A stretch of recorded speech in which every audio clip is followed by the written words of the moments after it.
आज हम चिड़िया की बच्ची के अगले भाग की कहानी जानेंगे। अगले भाग में चिड़िया की बच्ची, जब सेठ माधवलाल चिड़िया की बच्ची को लालच देते हैं कि वह उनके पास रुक जाए, यहाँ तक हमने पढ़ा था। बहुत लालच देने के बाद भी चिड़िया की बच्ची उनके पास रुकने के लिए तैयार नहीं होती है, क्योंकि चिड़िया की बच्ची को अपनी माँ से बहुत प्यार है। वह आज़ाद रहना चाहती है, वह किसी के बंधन में रहना नहीं चाहती। माधवदास के बार बार लालच देने के बावजूद डरी हुई चिड़िया, डरी हुई क्यों? क्योंकि उसे अब माधवदास की बातों से डर लग रहा था, तो इसलिए वह डरी हुई चिड़िया वहाँ रुकने को तैयार नहीं होती। वह सेठ को साफ साफ कहती है कि मैं भटक कर गलती से यहाँ आ गई थी। मतलब वह अपनी गलती के लिए पछताती है और माफ़ी मांगती है सेठ से कि मैं गलती से यहाँ आ गई थी और यहाँ भूल कर मैं रुक गई। मैं अपनी माँ के पास लौट जाना चाहती हूँ, मुझे यहाँ नहीं रहना है।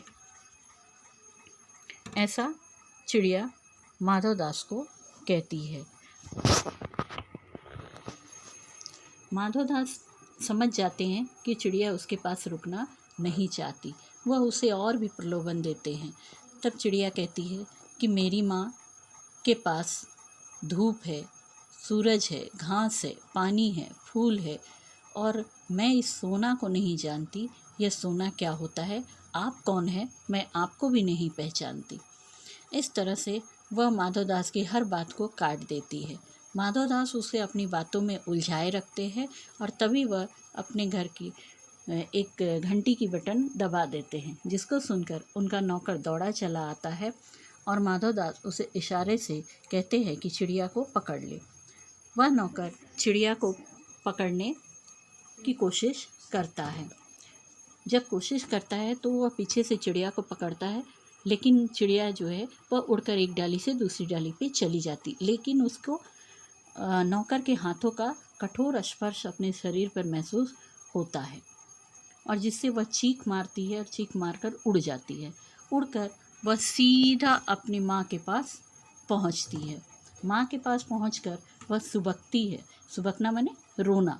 वह रोती है और रोते हुए वह माँ के गले से लग जाती है और माँ के गले से लगकर वह रोती रहती है अपनी आंखें बंद करके। उसकी माँ उससे पूछती है बार बार कि क्या हुआ, लेकिन वह कुछ बोलती नहीं और वह माँ की गोद में ही सो जाती है। इस प्रकार से आंखें पलक मीच कर सोती है, जैसे वह कभी अब आंखें खोलेगी ही नहीं। उसे बहुत डर लग रहा था, इसलिए वह अपनी आंखें बंद करके अपनी माँ की छाती से लगकर सो जाती है। अब यहाँ पलक मीच कर शब्द है, यह है मतलब आंखें बंद करके सोना। तो इस कहानी से हमको क्या शिक्षा मिलती है कि कोई भी, या इंसान है या पक्षी है, पशु है, कोई भी परतंत्र रहना नहीं चाहता, कोई किसी के बंधन में रहना नहीं चाहता। लेकिन मनुष्य ऐसा स्वार्थी और लालची स्वभाव का होता है जो वह हमेशा अपने स्वार्थ के लिए पशु पक्षियों को कैद करके रखता है, जो सही नहीं है। अर्थात हमें कभी भी किसी पक्षी या पशु को बंधन में नहीं रखना चाहिए, यानी पिंजरे में कैद करके नहीं रखना चाहिए। उन्हें भी आज़ाद होकर जीने का हक है। उन्हें अपने स्वभाव के साथ स्वतंत्र जीने देना चाहिए, क्योंकि कोई भी पशु पक्षी या कोई भी व्यक्ति अगर वह बंधन में रहता है तो अपने स्वाभाविक आचरण, यानी उसका जो अपना स्वभाव है, वह उसे त्यागना पड़ता है और यह उसके लिए बहुत ही दुखदायी और कठिन होता है। तो एक छोटी सी चिड़िया ने हमें ज़िंदगी का सबसे महत्वपूर्ण पाठ पढ़ाया, यानी शिक्षा दी। ये है इस कहानी का मूल अर्थ। अब हम चलते हैं, कुछ शब्दार्थ देख लेते हैं जो इस पृष्ठ पर आए हैं। नादान, नासमझ, अनगिनत, जिनकी गिनती न हो। उजेला मतलब उजाला, रोशनी। चैन, शांति। चौकन्नी, सतर्क, सावधान। कठोर, सख्त। स्पर्श, छूना। ढांढस, हिम्मत। मीज माने बंद करना। ये है इस 2 पृष्ठ के शब्दार्थ।